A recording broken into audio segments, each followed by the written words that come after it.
Hello मेरे प्यारे प्यारे GC 3.0 के क्लास 12th के बच्चों, क्या हाल चाल, क्या चल रहा है, कैसी चल रही है पढ़ाई। पिछला लेक्चर सब लोगों ने देख लिया जो अभी 1 घंटे पहले अपलोड किया था। ग्रेट, हमने उसके अंदर कुछ न्यूमेरिकल्स करे थे। एंड गाइस, वही न्यूमेरिकल्स है, मतलब वही सवाल हैं, उसी में कुछ फेरबदल होके आएगा, उससे ज़्यादा कुछ नहीं आता। तो आज अभी इस समय हम लोग स्टार्ट करेंगे एक नया टॉपिक पढ़ना जिसका नाम है, पता है क्या? शुरू करते हैं।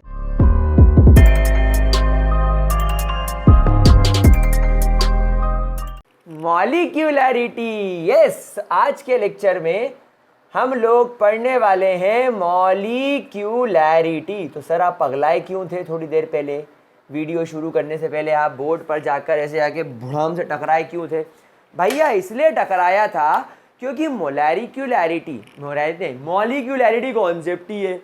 मतलब कि मॉलिक्यूलैरिटी कॉन्सेप्ट क्या कहता है कि आपने एक केमिकल रिएक्शन में रिएक्टेंट डाले, अब वो रिएक्टेंट आपस में रिएक्ट करके प्रोडक्ट बनाए, वो रिएक्टेंट आपस में रिएक्ट करके प्रोडक्ट बनाए। तो रिएक्टेंट आपस में रिएक्ट कैसे करेंगे? जब तक वो दोनों अच्छी खासी स्पीड पर एक दूसरे से भुड़ुम कोलॉइड नहीं करेंगे, जब तक इनके बीच में हाई स्पीड में कोलिजन नहीं होगा, तब तक ये एक दूसरे से रिएक्ट नहीं करेंगे। तो गाइस, मॉलिक्यूलैरिटी का कॉन्सेप्ट क्या कहता है? मॉलिक्यूलैरिटी का कॉन्सेप्ट कहता है कि एक केमिकल रिएक्शन में जब आपके द्वारा डाले गए reactants at a very high speed एक दूसरे से एक स्पेसिफिक पॉइंट पर आकर जब तक कोलॉइड नहीं करेंगे तब तक प्रोडक्ट नहीं बनेगा। तुम खुद इमेजिन करो, हमारा रियाज, हमारा फैजू, ये लोग जब तक आकर कैमरे के सामने अपना सिग्नेचर मार्क है जब तक नहीं करेंगे, तब तक इनका वीडियो कैसे बनेगा? तब तक इनके वीडियोस पर व्यूज़ कैसे आएंगे? जब तक ये कैमरे के सामने नहीं करेंगे तब तक इनके व्यूज़ नहीं आएंगे। ठीक उसी तरह हमारी केमिस्ट्री में भी हमारा जो रिएक्टेंट होते हैं, जब तक 2 रिएक्टेंट आकर या 3 रिएक्टेंट आकर या जितने भी रिएक्टेंट आकर एक साथ एक पॉइंट पर कोलॉइड नहीं करेंगे, प्रोडक्ट नहीं बनेगा।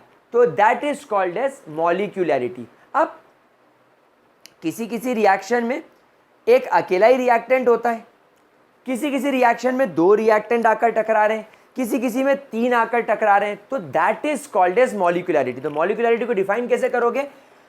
मॉलिक्यूलैरिटी को डिफाइन करोगे, it is the number of molecules, it is the number of molecules और पार्टिकल्स और एटम्स, कुछ भी, और स्पीशीज जो आपको लेना हो। So it is the number of molecules, particles, atoms या species of reactants that are colloiding together,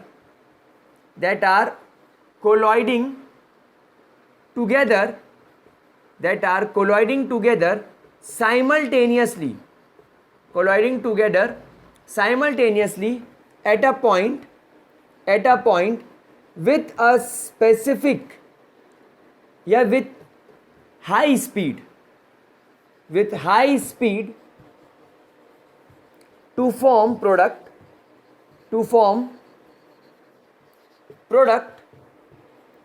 is called as मॉलिक्यूलैरिटी।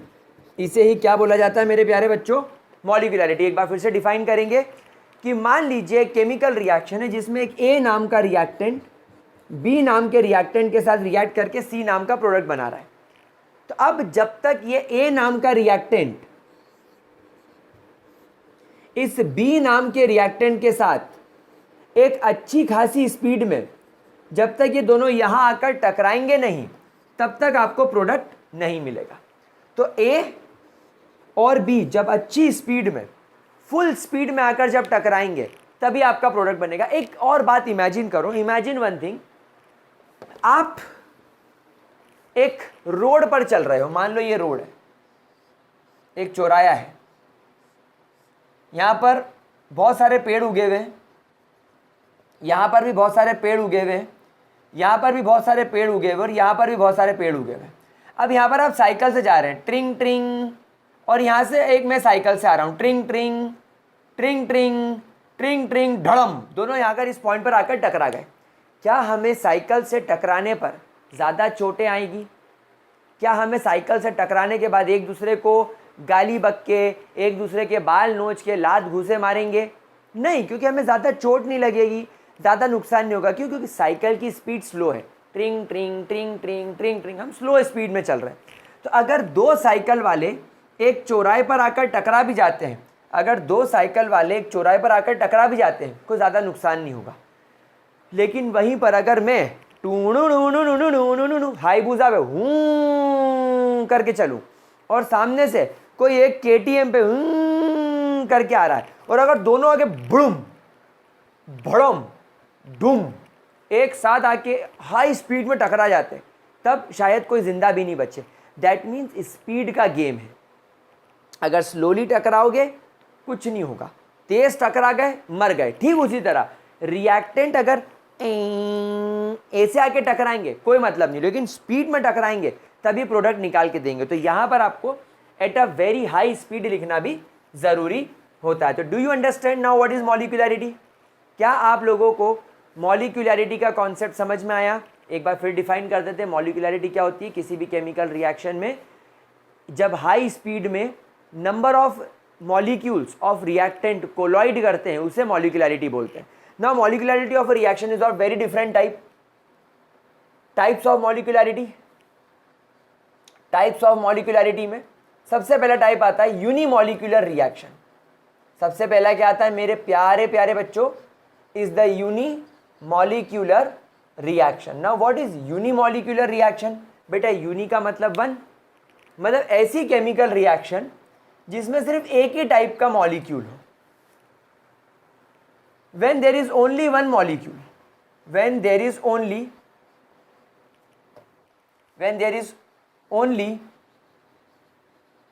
one molecule responsible for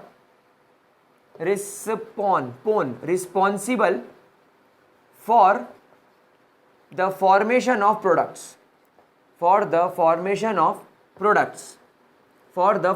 of products, यानी यहां पर क्या हो रहा है, आप इसे डीकम्पोजिशन रिएक्शन भी कह सकते हो। It is a type of decomposition reaction, यानी आप लोग क्या कर रहे हो? डीकम्पोजिशन का काम कर रहे हो। You are basically doing a decomposition reaction. जैसे मान लीजिए आपके पास में, हम एग्जांपल उठाते हैं NH4NO2 का। मान लो मैंने इसको हीट करा तो नाइट्रोजन गैस बाहर हो जाएगी और वाटर बाहर हो जाएगा।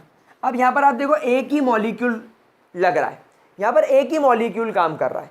तो इस तरीके की रिएक्शन को बोलते हैं यूनिमॉलिक्यूलर रिएक्शन। इनफैक्ट ये वो रिएक्शन होती है जिसमें मॉलिक्यूल्स का कोलिजन नहीं हो रहा। जैसे मैंने आपको मॉलिक्यूलरिटी में सिखाया कि भैया ये इनका कोलॉइड करना ज़रूरी है, हाई स्पीड में टकराना ज़रूरी है। लेकिन यूनिमॉलिक्यूलर रिएक्शन में क्योंकि सिर्फ एक ही मॉलिक्यूल रहता है और आप उसको बाहर से हीट सप्लाई करते हो, वो पड़े पड़े टूट जाता है, पड़े पड़े टूट जाता है। तो इसको टकराने की ज़रूरत नहीं है, ये सिर्फ एक्सटर्नल हीट लेकर दो पार्ट में टूट जाता है। दैट्स इट, बस इतना आपको इसके अंदर करना होता है। तो ये आप थोड़ा सा मॉलिक्यूलरिटी से हट के इसको कह सकते हो कि सर ये मॉलिक्यूलरिटी की डेफिनेशन को फॉलो नहीं कर रहा, मैं मानता हूँ। लेकिन फिर भी अगर मैं इस केमिकल रिएक्शन को देखूं, ऑब्जर्व करूं, तो मुझे दिखेगा कि एक मॉलिक्यूल डीकम्पोज होकर प्रोडक्ट बना रहा है। इसीलिए मैं इसको यूनिमॉलिक्यूलर रिएक्शन के अंदर रखूंगा। ठीक है, जरा इसको स्क्रीनशॉट ले लो जल्दी से ताकि अपन आगे बढ़ सकें। ठीक है, ले लिया स्क्रीनशॉट। चलिए अगली केमिकल रिएक्शन अगर मैं आपको दिखाऊं तो दैट इज बायमॉलिक्यूलर रिएक्शन। अगर हम लोग अगली केमिकल रिएक्शन की तरफ चले, so that is a bimolecular reaction. ठीक है, अब देखो बायमॉलिक्यूलर रिएक्शन क्या होती है। पहले तो आप लिखो bimolecular reactions, bimolecular reactions. No मेरे प्यारे बच्चों, what is by molecular reaction? देखो, बाय मतलब टू, यानी यहां पर डेफिनेटली दो मॉलिक्यूल्स आपस में आकर टकरा रहे होंगे। फॉर एग्जाम्पल, अगर आपके पास में 2 मोल्स ऑफ HI है तो ये बदले में आपको H2 और I2 बना कर दे रहे हैं। मतलब यहां पर क्या हो रहा है, HI के दो मॉलिक्यूल्स एक दूसरे से आकर जोरदार तरीके से टक्कर ले रहे हैं और इनकी टक्कर की वजह से H2 और I2 नाम के प्रोडक्ट्स आपको निकलते हुए नजर आ रहे हैं। क्या बात समझ में आ गई? So that is your bimolecular reaction. तो बायमॉलिक्यूलर रिएक्शन को मेरे प्यारे बच्चों कैसे डिफाइन करोगे? What is bimolecular reaction? So when the molecularity of a reaction is 2, that is two reactant molecules colloids with each other to form the product is called as bimolecular reaction। क्या मेरे प्यारे प्यारे बच्चा लोगों को ये बात समझ में आ गई? बायमॉलिक्यूलर रिएक्शन वाला कॉन्सेप्ट समझ में आ गया? कोई दिक्कत, कोई परेशानी, किसी भी तरीके का कोई परेशानी तो नहीं है इसके अंदर? बायमॉलिक्यूलर रिएक्शन क्लियर है? ग्रेट। बायमॉलिक्यूलर रिएक्शन के बाद में तीसरे टाइप की रिएक्शन आती है trimolecular reaction.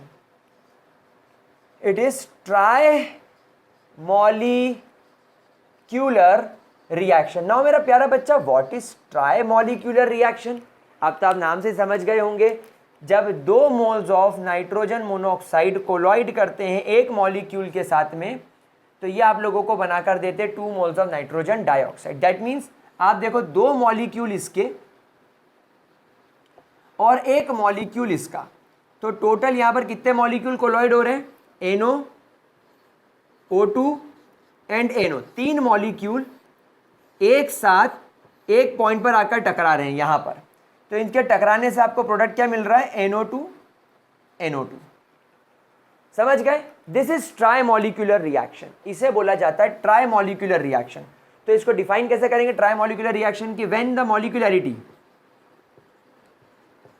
The molecularity of the reaction is 3, that is 3 molecules colloiding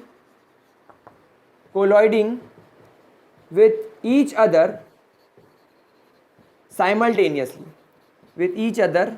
simultaneously and forms a product। इसको क्या बोलते हैं?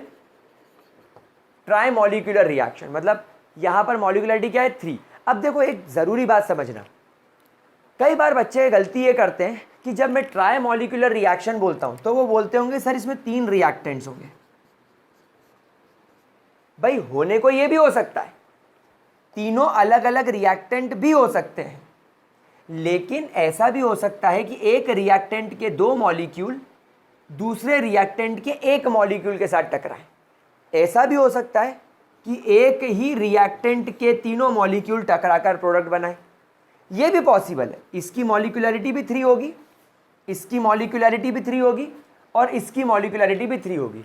तो मॉलिक्यूलरिटी वाले केस में ऐसा कभी मत सोच के बैठना कि सर सिर्फ ये वाले की मॉलिक्यूलरिटी 3 होगी। नहीं, आपको स्टोइचियोमेट्रिक कोएफिशिएंट्स को ध्यान से देखना होगा। क्या बात समझ में आ गई? अच्छा, अब मुझे एक बात बताओ, भाई तुम लोगों ने जितने भी एक्सीडेंट देखे उसमें 2 गाड़ियां आमने सामने ढुड़ुम से टकराती है। यूजुअली 2 लोग आपस में टकराते हैं। ऐसे बहुत रेयर केसेस हुए होंगे कि 3 गाड़ियां एक साथ एक जगह घुस गई, लेकिन 4 गाड़ियां, एक इधर से एक इधर से एक इधर से और एक इधर से, 4 गाड़ियां एक साथ एक पॉइंट पर टकराते हुए आपने कभी नहीं देखी होगी। इसीलिए आप लोग यहाँ पर स्टार बना के लिखेंगे। सेम चीज आपकी केमिकल रिएक्शन में भी होती है, that it is very rare, ये बहुत ज़्यादा रेयर होता है। It is very rare that 4 molecules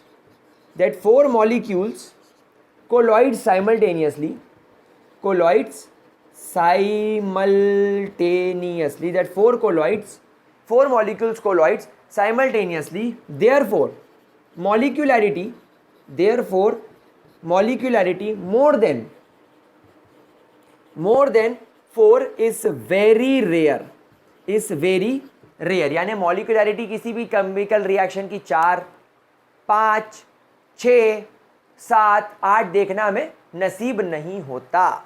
एक स्टार बनाकर हम पॉइंट और लिखेंगे that molecularity is a theoretical concept. जैसा मैंने आपको ऑर्डर ऑफ रिएक्शन में बताया था कि वो पूरी तरीके से एक्सपेरिमेंटल कॉन्सेप्ट होता है, लेकिन molecularity is a theoretical concept.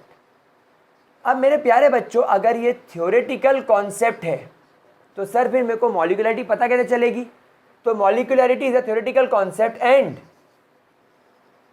Can be easily obtained by balancing a chemical reaction, can easily be obtained through a balanced chemical reaction, through a balanced chemical equation। अगर आपके पास में केमिकल इक्वेशन बैलेंस्ड है तो बस आप उसको देखकर molecularity निकाल सकते हो। फॉर एग्जाम्पल, अगर मान लीजिए मैं कहूँ H2Cl2 के साथ रिएक्ट करके HCl बना रहा है, तो आप इस केमिकल रिएक्शन का ऑर्डर नहीं निकाल सकते। आप इस बैलेंस्ड केमिकल रिएक्शन को देख के ऑर्डर नहीं निकाल सकते, क्योंकि उसके लिए आपको एक्सपेरिमेंटल डेटा चाहिए कि अगर मैं H2 के कॉन्सेंट्रेशन को डबल कर दूं इनिशियल से, Cl2 के कॉन्सेंट्रेशन को इनिशियल से डबल कर दूं, तो रेट ऑफ रिएक्शन बढ़ रहा है, घट रहा है या कांस्टेंट है, आपको उससे पता चलेगा। लेकिन मॉलिक्यूलरिटी के लिए मुझे दिख रहा है कि एक मॉलिक्यूल H2 का एक मॉलिक्यूल Cl2 के साथ रिएक्ट कर रहा है, यानी H2 के और Cl2 के मॉलिक्यूल टकरा रहे हैं, तो मुझे देख के समझ में आ गया कि इसकी मॉलिक्यूलरिटी 2 होगी, इसकी मॉलिक्यूलरिटी 2 होगी। इस तरीके से मॉलिक्यूलरिटी कॉन्सेप्ट को आप बिना किसी तकलीफ के, बिना किसी परेशानी के आप निकाल सकते हो by observing a balanced chemical reaction. क्या यहां तक का पॉइंट क्लियर हुआ मेरे प्यारे बच्चों को? ठीक है, अब देखो, अब मेरा प्यारा बच्चा लोग, आप लोगों को एक बेसिक बात समझ में आ गई होगी कि सर अब बहुत अच्छा है, मॉलिक्यूलरिटी बहुत ही ज़्यादा इजी है। मतलब हमें क्या करना है, हमें एक केमिकल रिएक्शन देखनी है और उस केमिकल रिएक्शन के बेसिस पर हमें समझना है कि इसकी मॉलिक्यूलरिटी कितनी है। चलिए लेट्स टेक एन एग्जांपल। मेरे पास में केमिकल रिएक्शन है जिसमें KClO3 रिएक्ट कर रहा है 6 मोल्स ऑफ FeSO4 के साथ और 3 मोल्स ऑफ H2SO4 के साथ, ठीक है। एंड बदले में यहां पर जो प्रोडक्ट बन रहा है वो KCl बन रहा है और Fe के 3 मोल्स Fe2SO4 होल थ्राइस, है ना, यही बन रहा होना चाहिए, हाँ ठीक है, और वाटर बन रहा है। चलिए now can you tell me कि इस केमिकल रिएक्शन की मॉलिक्यूलरिटी क्या होगी? इस केमिकल रिएक्शन की मॉलिक्यूलरिटी क्या होगी? भाई अगर आप बैलेंस्ड केमिकल रिएक्शन को देखोगे तो आपको यहां पर दिखाई देगा दैट 1 मोल ये, 6 मोल ये और 3 मोल ये, मतलब टोटल यहां पर ये 10 दिखाई दे रही है। अच्छा, एक स्टार बनाकर एक पॉइंट और लिख लो that generally it is observed that in most of the chemical reaction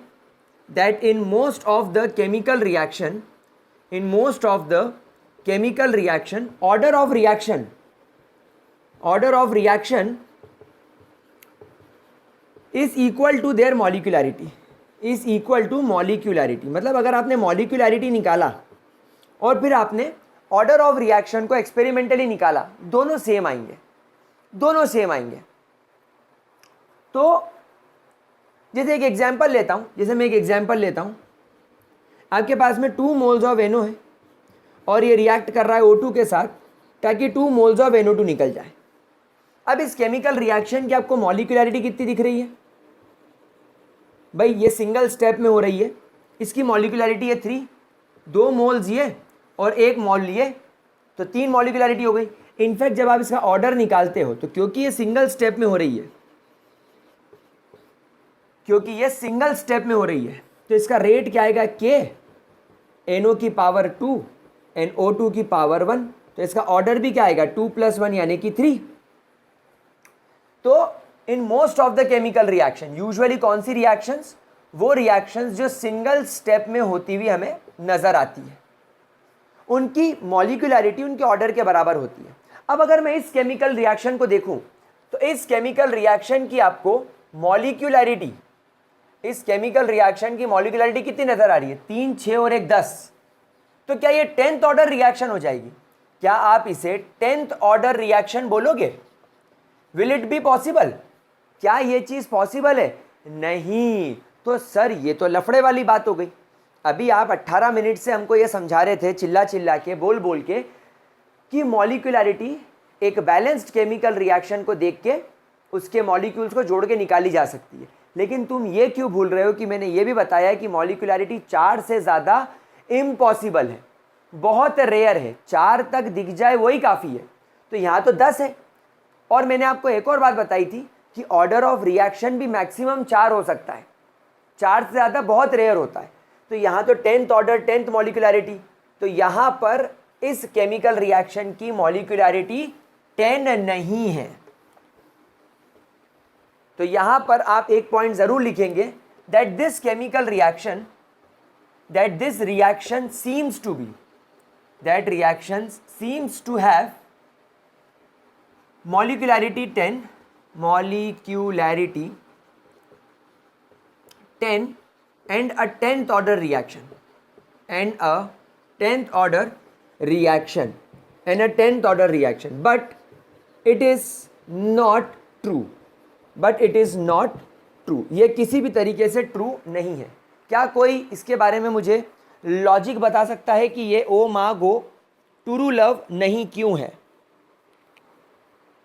और अगर मैं आपसे बोलूं दैट एक्चुअली इट इज, अगर मैं आपसे बोलूं कि actually it is a second order reaction, actually it is a second order reaction, actually it is a second order reaction, तो फिर आप क्या बोलोगे? तब आप बोलोगे सर मॉलिक्यूलैरिटी का आपने जो कॉन्सेप्ट सिखाया है वो गलत सिखाया है, क्योंकि आप तो यही बोलते हो कि अगर रिएक्शन को मैंने बैलेंस कर लिया तो मैं उसकी मॉलिक्यूलैरिटी तो एटलीस्ट निकाल सकता हूँ। चलो ऑर्डर नहीं निकाल रहा मैं, चलो मैं ऑर्डर नहीं निकाल रहा, ऑर्डर एक्सपेरिमेंटली मैं निकाल लूंगा, लेकिन सर मॉलिक्यूलैरिटी तो 10 होनी चाहिए। तो मेरा बच्चा स्टार बनाकर एक पॉइंट लिखेंगे that in case of complex reactions, in case of complex reactions, और we can say multiple step reaction, multiple step reaction, we have to मतलब कि क्या समझे? एक इंपॉर्टेंट बात समझा रहा हूं, ध्यान से सुनना। मान लो एक खाने की रेस हो रही है जिसमें मेरी टीम में, चलो मेरी टीम छोड़ो, आपने वो यूट्यूब पर और इंस्टाग्राम रील्स पर एक जानवर देखा होगा, कांडा, ये लो कांडा, और जानवर की तरह खाता है, हक हक, ऐसी सुअर टाइप ऐसी अजीब सी निकाल के खाता है वो, और हर चीज़ के साथ कांडे करता है। तो मान लो एक वो कांदा है, और उसके साथ में कभी कभी मेरे को और 2-3 लोग दिखते हैं, वो 2 एक जैसे दिखने वाले भाई हैं, और एक बंदा बहुत सारी गले में चेन वेन पहनता है, ये 3-4 लोग खूब तबीयत से खाते हैं। तो मान लो ये 4 लोग खाना खाने बैठे, अब इन चारों लोगों के सामने हमने 4 किलो बिरयानी रख दी और इन चारों लोगों को बोला कि देखते हैं कि आप कितनी देर में ये बिरयानी फिनिश करोगे। अब इन 4 लोगों में कांडा वो वाला तो पूरे जानवर की तरह खाएगा, वो दोनों भाई भी जानवर की तरह खाएंगे, लेकिन अपन मान लेते कि वो चेन वाले जो अंकल जी हैं वो थोड़ा स्लो खाएंगे, लेट्स इमेजिन। अब क्या हुआ, हमने टाइमर चालू कर दिया, वो 0, 0, 1 सेकेंड, 2 सेकेंड, 3 सेकेंड, 4 सेकेंड इन्होंने खाना चालू करा। अब एक बात बताओ, इन चारों के द्वारा जो रिकॉर्ड सेट किया जाएगा 4 किलो बिरयानी फिनिश करने का, वो रिकॉर्ड किस पर डिपेंड करेगा? जो सबसे तेज खा लेगा? नहीं, यहां पर टीम वर्क चल रहा है, यहां पर एक टीम मिलकर काम कर रही है। मतलब टीम का फास्टेस्ट पर्सन पर यहाँ पर आपका टाइमिंग डिपेंड नहीं करेगा, वो डिपेंड करेगा सबसे स्लोवेस्ट खाने वाले पर, क्योंकि वो 3 लोग अगर 1 मिनट में पूरी अपनी बिरयानी फिनिश भी कर देंगे तो वो जो आखिरी वाला बंदा है, जो चौथे नंबर वाला बंदा है, जिसको अपने हिस्से की बिरयानी ख़त्म करनी है, अगर उसको धीरे धीरे खाएगा तो वो तीनों काम करके बैठ जाएंगे और बोलेंगे जल्दी खा जल्दी खा, और वो धीरे धीरे धीरे धीरे धीरे धीरे खाएगा। इसी तरह किसी भी केमिकल रिएक्शंस के अंदर, ऐसी केमिकल रिएक्शन जो कॉम्प्लेक्स होती है, जो मल्टीपल स्टेप में होती है, उसके अंदर केमिकल रिएक्शन का रेट डिपेंड करता है ऑन द स्लोवेस्ट स्टेप। तो यहाँ पर अगर आपको कभी भी मॉलिक्यूलैरिटी भी निकालनी है तो in case of complex reaction और multiple reaction we have to look for the slowest step, we have to look for the slowest step, यानी जो सबसे स्लोवेस्ट स्टेप होगी वही आपकी मॉलिक्यूलैरिटी को डिफाइन करेगी, वही आपके रेट को डिफाइन करेगी। तो हम लोग हमेशा स्टार बनाकर एक पॉइंट लेंगे, देयरफॉर आपके मल्टीपल स्टेप केमिकल रिएक्शन के अंदर जो स्लोवेस्ट स्टेप होगी, the slowest step will determine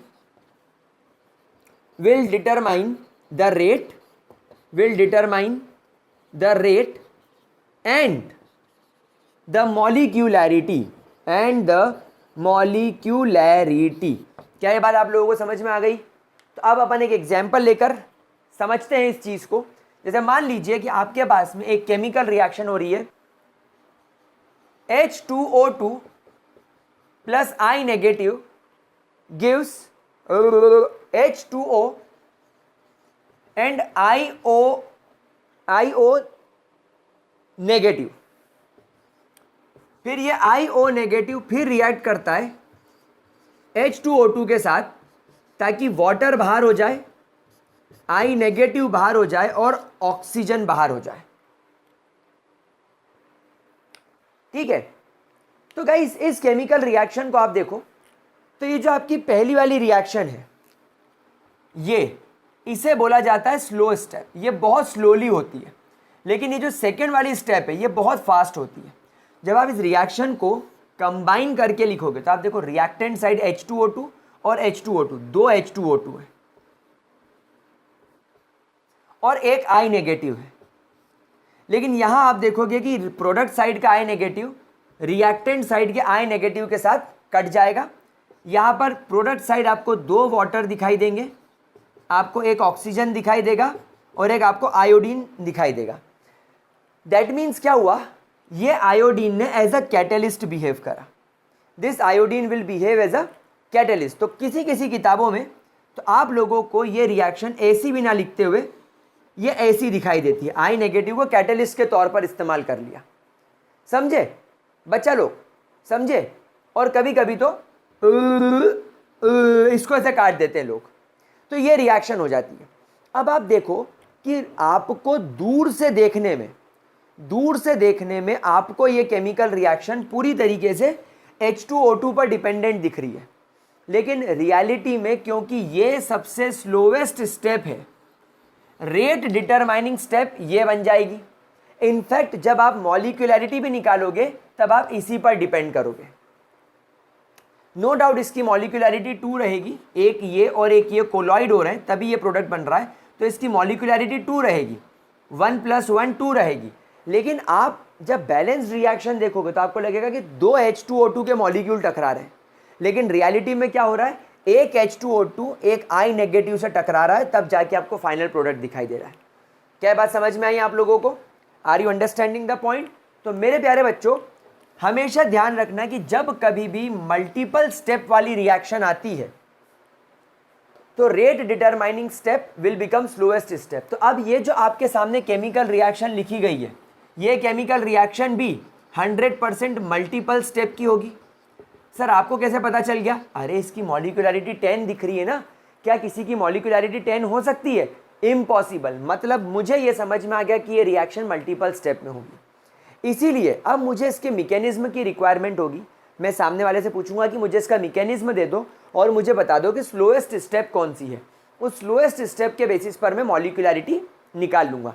क्या मैं स्लोएस्ट स्टेप के बेसिस पर ऑर्डर निकालूंगा? नहीं, यहां फर्क आ जाता है, यहां फर्क आ जाता है। ऑर्डर ऑफ रिएक्शन इस ओवरऑल इसके इसके और इसके कॉन्सेंट्रेशन में हमने क्या बदलाव करा, और उसकी वजह से इस केमिकल रिएक्शन के रेट पर क्या बदलाव आया, उस पर ऑर्डर डिपेंड करेगा। मतलब वो प्योरली क्या है, एक्सपेरिमेंटल है, लेकिन मॉलिक्यूलैरिटी थियोरेटिकल है। बस मैं इस रिएक्शन को मल्टीपल स्टेप में, एक एक दो दो तीन तीन जितनी स्टेप में हो रही है वो स्टेप वाइज तोड़ के लिख लूँगा, और जो सबसे धीरे चलने वाली स्टेप है उसमें मैं देख लूँगा कि कितने रिएक्टेंट मॉलिक्यूल टकरा रहे हैं, वो मेरा मॉलिक्यूलैरिटी हो जाएगी।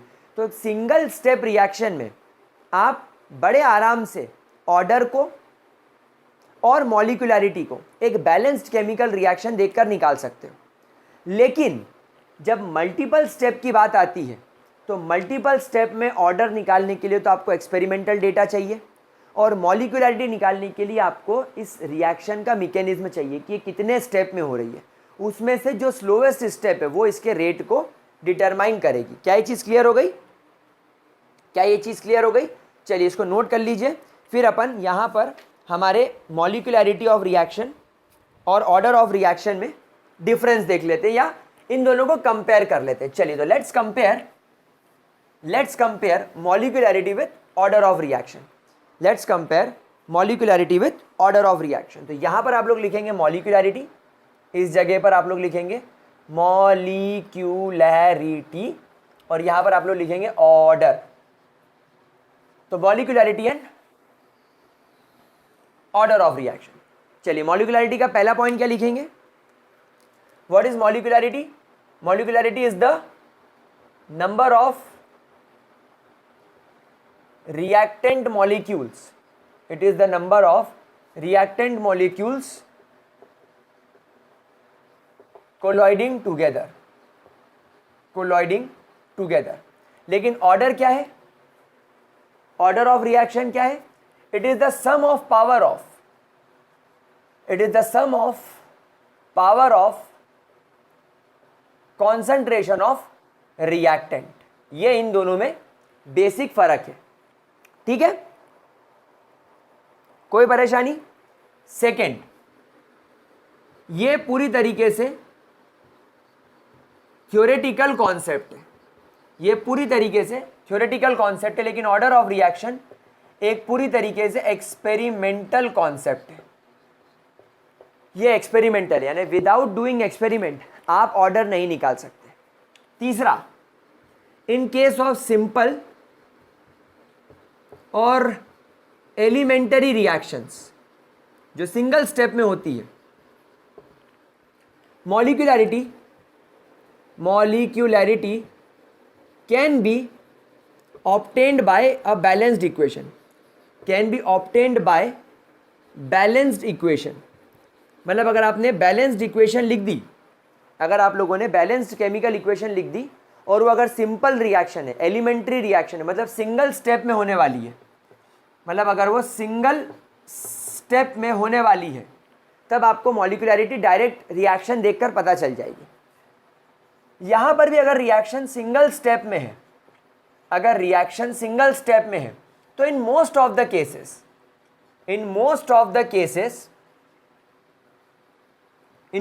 Cases we can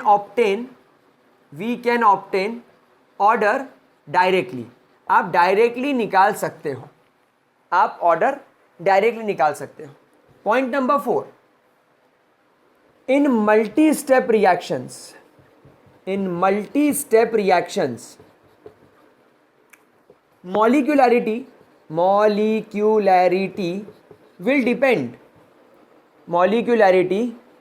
will depend on slowest step। लेकिन ऑर्डर का मल्टीपल स्टेप रिएक्शन से कोई लेना देना नहीं है। उसको तो कॉन्सेंट्रेशन की वैल्यूज आप दे दो कि इनिशियल हमने इतनी रखी, बाद में हमने इतनी कर दी, तो रेट पर क्या असर पड़ा उससे ऑर्डर निकलेगा। तो in for order of reaction multi step reaction और slowest step is not important it depends on the concentration of reactant and their experimental values क्या पॉइंट समझ में आया? ठीक है, पांचवा point, molecularity can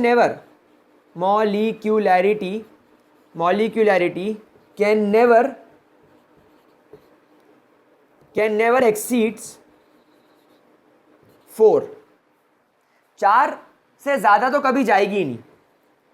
order of reaction also not order of reaction is also rare above 4. किसी भी chemical reaction का फोर्थ ऑर्डर बहुत रेयर या उससे ज्यादा रेयर होता है. Molecularity can never be negative, it can never be fractional and it can never be zero. भाई ऐसा कभी हो सकता है कि जीरो मॉलिक्यूल टकराए आपस में? जीरो मॉलिक्यूल कभी नहीं टकराएंगे भाई. टकराना तो या तो दो के बीच में होगा या एक खड़े खड़े टूट जाए, एक तो मिनिमम चाहिए. फ्रैक्शन ऐसा थोड़ी होगा आधा मॉलिक्यूल दूसरे आधे मॉलिक्यूल से टकरा रहा, नहीं, मॉलिक्यूल तो एक ही होता है साबुत, और आधा नेगेटिव. ऐसा होगा कि नेगेटिव मॉलिक्यूल टकरा रहा है. अरे कोई भी क्वांटिटी, फिजिकल क्वांटिटी नेगेटिव नहीं हो सकती. तो मॉलिक्यूलैरिटी कैन नेवर बी नेगेटिव. लेकिन आपका जो ऑर्डर है, आपका ऑर्डर क्या है कि अगर मैंने कॉन्सेंट्रेशन को डबल कर दिया तो रेट पर क्या असर पड़ रहा है? भाई कई बार कॉन्सेंट्रेशन को डबल करने पर रेट भी डबल हो जाता है, कई बार रेट 4 गुना बढ़ जाता है, कई बार रेट 8 गुना बढ़ जाता है, कई बार रेट आधा हो जाता है. मतलब या कई बार कॉन्सेंट्रेशन बढ़ाने पर रेट पर कोई असर ही नहीं होता. तो order of reaction it can be 0, it can be positive, it can be negative, और इट कैन बी फ्रैक्शनल. मेरे प्यारे बच्चों जरा इतने पॉइंट्स को धनाधन तरीके से नोट करो. आप इसको से लिख लो. ये ओवरऑल रिएक्शन पर ही डिपेंड करेगा. मतलब हमको ये थोड़ी मतलब है कि पहली स्टेप में रिएक्शन हो रही है, दूसरे में, तीसरे में, चौथे में, 4 में अलग अलग हो रही है. हमको तो टोटल बता दो कि ये रिएक्टेंट है, इसकी मात्रा इतनी करी, इसकी इतनी करी, तो रेट पर ये असर आया बस. लेकिन मॉलिक्यूलैरिटी में फंडा अलग होता है. अच्छा, एक इंपॉर्टेंट बात बता दूं, मैं कहाँ लिखूं? मैं ऊपर लिख दूं? चलिए मैं 7th point and the last point यहां ऊपर लिख देता हूं. इट डिपेंड्स ऑन टेम्परेचर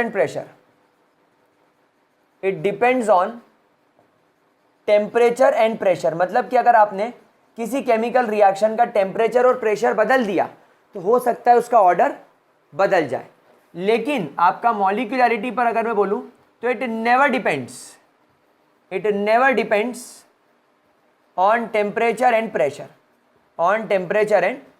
क्योंकि केमिकल रिएक्शन में तुम टेम्परेचर बढ़ा लो, तुम प्रेशर बढ़ा लो, भाई दो रिएक्टेंट टकराएंगे तो दो ही टकराएंगे. जल्दी टकराएंगे वो बात अलग है. जल्दी टकराएंगे क्योंकि तुमने प्रेशर और टेम्परेचर बढ़ा दिया तो उनकी टक्कर जल्दी होगी, लेकिन टक्कर दो की होगी तो मॉलिक्यूलैरिटी नहीं बदलेगी.